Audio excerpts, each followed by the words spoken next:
Bisa memahami nggak? Ini ada sebuah tempat elit punya sendiri yang harganya mahal, punya gedung sendiri, lalu dijual pindah ke tempat jin buang anak.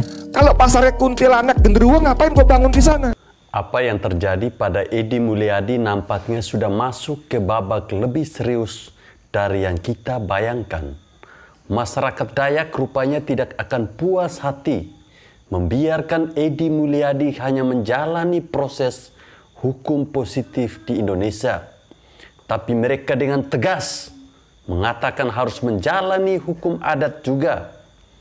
Lebih dari itu, pimpinan masyarakat adat Dayak juga sudah bersiap untuk datang ke Kapolda dan Pangdam untuk melakukan koordinasi penjemputan Edi Mulyadi ke tanah Borneo. Rupanya bagi masyarakat Kalimantan, pernyataan Edi Mulyadi tidak bisa selesai dengan maaf. Bahkan meski ada sebagian kepala adat memaafkan, sebagian besar rupanya enggan memaafkan.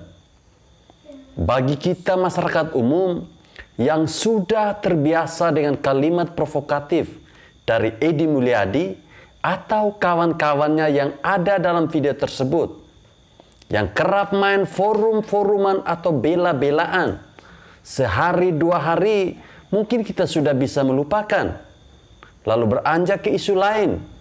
Tapi bagi warga Kalimantan, rupanya penghinaan Edi Mulyadi ini seperti sebuah akumulasi, karena mungkin memang selama ini banyak orang yang meragukan Kalimantan sebagai ibu kota baru.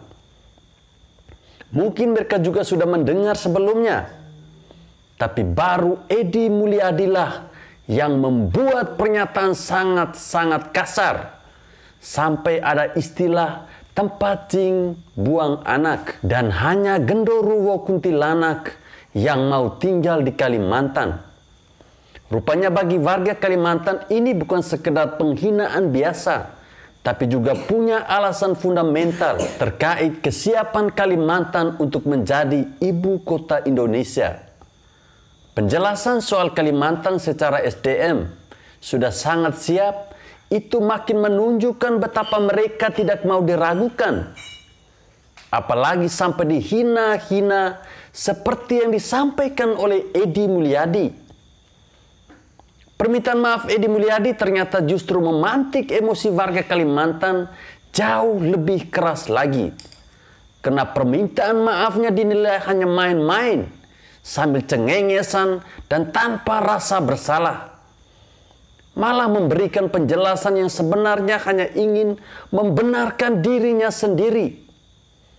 Edi Mulyadi nampaknya lupa bahwa orang-orang Kalimantan itu juga sama seperti kita semua, yang bisa berpikir, terpelajar, dan mampu menilai setiap kalimat yang disampaikan oleh Edi Mulyadi. Karena pada dasarnya sebuah penilaian itu kuncinya hanya pada logika.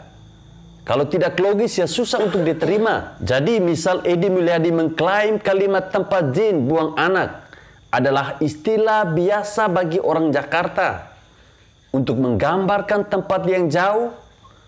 Pertanyaannya, apa Bali juga bisa disebut tempat jin buang anak? Toh sama-sama jauh. Dari sini saja jelas bisa dengan mudah dinilai kebohongan dan cari-cari alasan yang disampaikan oleh Edi Mulyadi. Azam juga sama. Permintaan maafnya yang soal hanya monyet yang mau tinggal di Kalimantan justru menjelaskan bahwa dirinya lah yang dimaksud monyet bila mau pindah ke Kalimantan atau tempat ibu kota baru. Karena sekarang tidak ada bangunannya. Cuman ya sekali lagi, bagi orang yang logikanya jalan, maka mereka tidak akan bisa menerima penjelasan yang membodoh-bodohi seperti itu. Sampai di sini mestinya semua orang bisa melihat bahwa ini sebagai sebuah kasus yang serius dan tidak bisa dimaafkan. Sehingga jangan ada lagi klarifikasi atau permintaan maaf sambil hahaha hihihi yang cenderung tidak mau mengakui kesalahan yang sudah diperbuatnya. Sejauh ini sebenarnya jarang sekali orang Kalimantan marah sehebat ini. bukan hanya 1-2 perkumpulan. Ada banyak kelompok masyarakat adat yang menyampaikan pernyataan.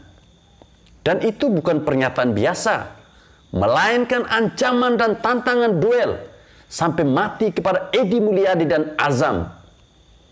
Ada juga yang mengharamkan tanah Borneo untuk Edi Mulyadi dan keturunannya untuk selama-lamanya. Pernyataan yang sebanyak dan sejelas itu mestinya tidak perlu lagi dijawab dengan klarifikasi. Karena semakin dijelaskan, semakin banyak alasan. Maka masyarakat Kalimantan akan semakin tersinggung. Sampai ada ritual menyembelih babi. Sebuah ritual yang bila mereka lakukan secara adat, bisa-bisa Edi Mulyadi terserang penyakit misterius beberapa hari ke depan.